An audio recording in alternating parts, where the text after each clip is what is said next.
प्रदेश सरकार द्वारा सभी टैक्सी गाड़ियों पर वन टाइम टैक्स लागू किए जाने के निर्णय के विरोध में मंगलवार को टैक्सी मालिकों और चालकों ने प्रदर्शन किया। जिलाध्यक्ष देवेंद्र सिंह के नेतृत्व में बड़ी संख्या में टैक्सी संचालक जिलाधिकारी कार्यालय पहुंचे और अपनी मांगों को लेकर ज्ञापन सौंपा। टैक्सी चालकों का कहना है कि 30 जनवरी को वन टाइम टैक्स संबंधी आदेश ऑनलाइन सर्वर पर अपलोड किया गया, जबकि पूर्व में तिमाही, छमाही और वार्षिक टैक्स जमा करने की व्यवस्था लागू थी।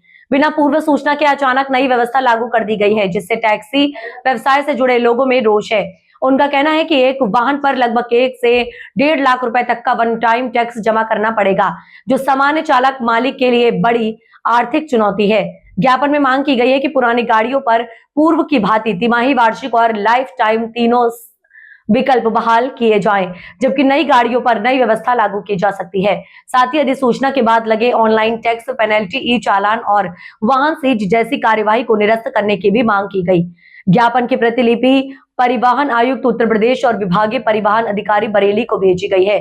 TTOWA ने भी नियम में संशोधन की मांग करते हुए आंदोलन जारी रखने की चेतावनी दी है। जो प्राइवेट हमारा आशीष कुमार वंटी भैया बरेली से मांग ये है, जैसे कि टैक्स बढ़ाया गया है, ये सब तो हम लोग नहीं दे सकते क्योंकि सभी गाड़ी वाले गरीब हैं। कैसे कैसे लोगों ने पैसा जोड़ के गाड़ी खरीदी है, उसके बाद चला रहे हैं। और उसके बाद में प्राइवेट गाड़ियों की मांग इतनी बढ़ गई है कस्टमर के लिए कि प्राइवेट गाड़ी वालों को जो टोल का रिचार्ज दिया गया है 3000 रुपए का, उसके ऊपर सभी प्राइवेट वाले जो कॉमर्शियल गाड़ियों का यूज होता था वो उसमें यूज करने लग गए हैं। तो टैक्सी वालों की पूरी तरीके से कमर टूट चुकी है शहर के अंदर। ना कोई इस पर कार्रवाई करना चाहता है। जगह जगह अड्डे बन गए हैं, वो सब 60-60 से अड्डे चल रहे हैं लोगों के, उस पर कोई भी कार्रवाई करने को तैयार नहीं है, जिसकी वजह से हर टैक्सी वाला परेशान है शहर के अंदर। वन टाइम कॉमर्शियल गाड़ी पे लगाया जा रहा है वन टाइम, जो कि हमारा 5 साल का परमिट होता है, उसके बावजूद भी प्राइवेट गाड़ी वालों का यूज कर रहे हैं कस्टमर भी और प्राइवेट गाड़ी भी कॉमर्शियल रूप से, जो कि वो बंद होने में नहीं आ पा रहे यार।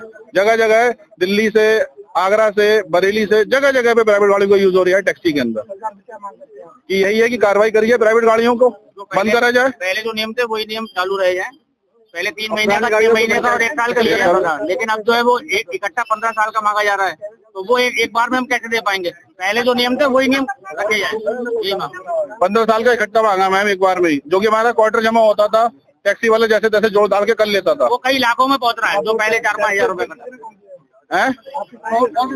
बरेली टैक्सी एसोसिएशन से सभी जाने। उत्तर प्रदेश ट्रैवल एंड देवेंद्र सिंह। कहाँ से आए हम लोग? बरेली से आए हैं हम लोग। संगठन का नाम हमारे है Uttar Pradesh travel and transport welfare association. क्या परेशानी आ रही है? आप आए? परेशानी ये है कि गवर्नमेंट ने बिना सोचे समझे हमारे ऊपर इतना बड़ा अध्यादेश लागू कर दिया है 30/2/2026 को।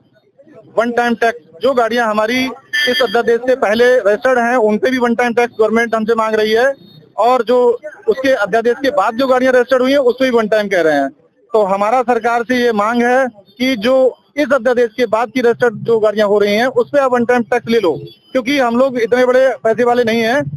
गाड़ियां फाइनेंस करा के हम लोग खरीदते हैं, तो उसमें क्या है कि हम उस पैसे को उसमें जोड़ करके किस्तों में हम दे सकते हैं, लेकिन पुराने जो गाड़ी इस अध्यादेश से पहले रजिस्टर्ड है उस पे वन टाइम टैक्स ना लिया जाए। बिल्कुल हमारी सरकार से ये मांग है और बिल्कुल अनुचित मांग है, और इस अध्यादेश को वापस लिया जाए पुरानी गाड़ियों से।